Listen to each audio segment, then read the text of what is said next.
the Books for Congress magazine podcast, where we talk all things books and Congress. Just last week, we finished our study of the First Continental Congress, which was the first iteration of the United States legislative branch convened in Philadelphia, Pennsylvania. Delegates from the 12 of the colonies, British colonies in North America, convened to talk about the growing tensions between the colonies and the British government and really kind of cement a an alliance to push back and show the British government that they were going to stand together against what they felt was really an oppressive regime. And we're going to table that study for now until the Second Continental Congress convenes,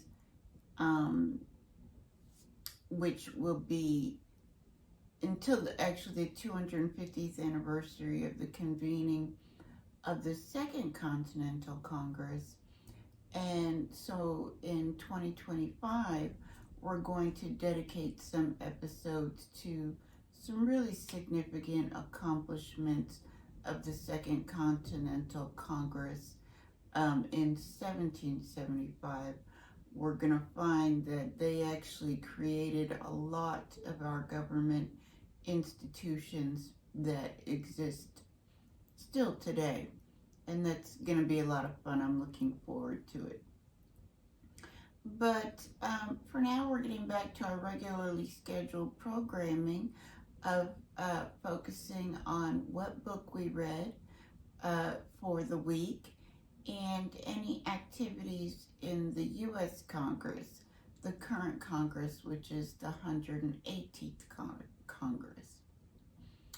In terms of books, we read America's Cold Warrior, Paul Nitze, and National Security from Roosevelt to Reagan by James Graham Wilson. And this was a really great book for a number of reasons. It's only about 260 pages, but I still did Audible as well as some reading along. And Paul Nitze was really at the forefront of U.S. International diplomacy from about World War II to the end of the Cold War. And so that's almost about over 40 years of following the development of what would become the national security state. People have varying opinions on that now, but it's really about the intersection between economics, the military-industrial complex, national security, and foreign affairs. And no matter how you feel about these subjects, they are critical to our national security and our economy. And he was kind of out front in terms of that policy arena. He worked with presidents, as it says, Roosevelt, Kennedy, Nixon, Eisenhower, Reagan, and in different parts of his life, he was either an insider in the administration or he was kind of in the periphery, working at think tanks, doing some contracting, doing some advising, but he was always in the mix. I really just enjoyed all aspects of this book.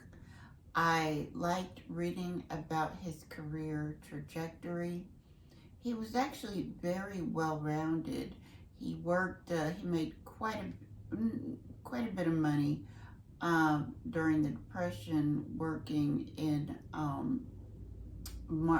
finance and capital markets, and then he went on to work more in international policy, and then eventually, as the Cold War reached its apex, he had really at that point focused in on nuclear weapons and nuclear policy, and was really closely tied in with the Reagan administration.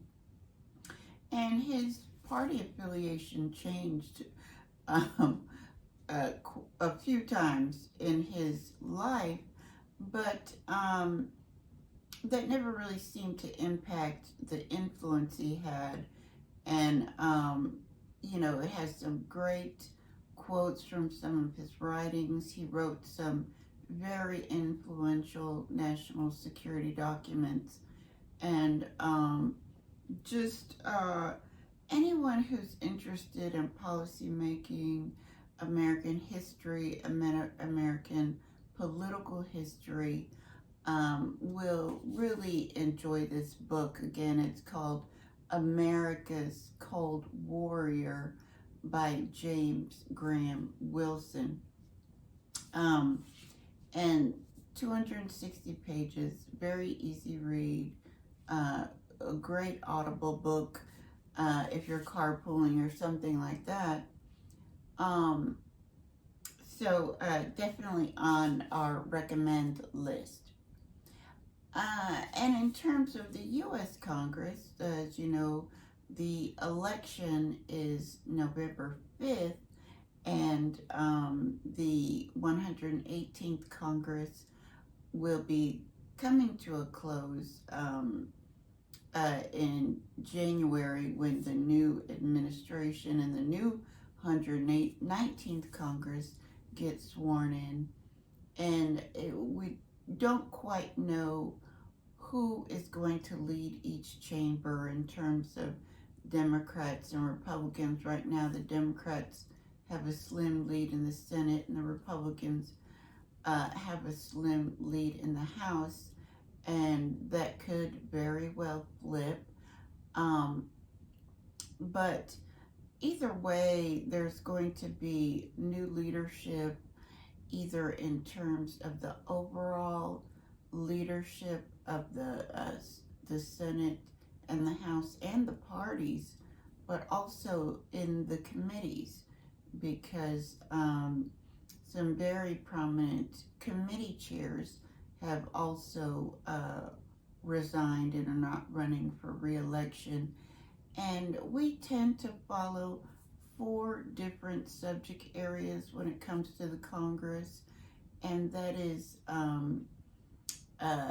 trade and commerce, monetary and fiscal policy, international diplomacy, foreign affairs, and national defense, because in our study of the early iterations of the Congress, the first and the Second Continental Congress, these really were the key issue areas that were part of our founding. And second, because there's so much that the Congress does now, it's almost impossible to follow it all. So we like to just kind of narrow down to those few areas that I personally enjoy studying in American history, and just, seeing how those issue areas continue to impact our daily lives and our future.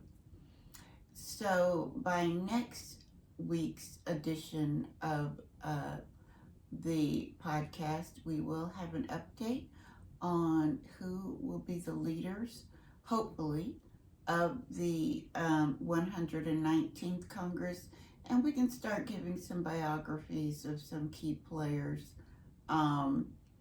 as that picture begins to take shape. Thanks so much for watching. We hope you found this informative, and have a great weekend. Bye-bye.